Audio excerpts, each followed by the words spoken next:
এগুলো হলো বাটা মাছ, এগুলো এখন কুটবো, কুটে বেগুন দিয়ে রান্না করব।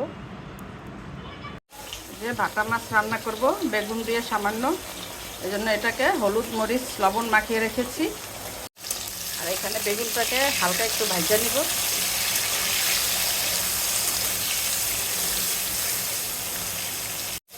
এখানে কাঁচামরিচ আর দিয়ে ছোটো মাছ হাতে মাখার থেকে আমার কাছে এরকম রান্না করলে একটু ভালো লাগে, আমি এই জন্য এইভাবে রান্না করি।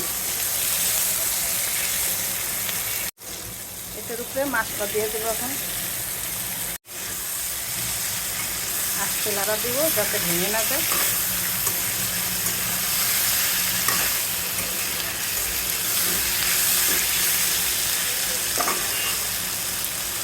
এখন অল্প একটু পানি দিয়ে দেব।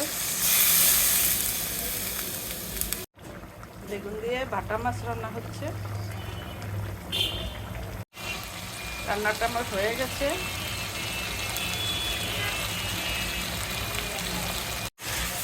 করলা ভাজি করছি দুপুরের জন্য।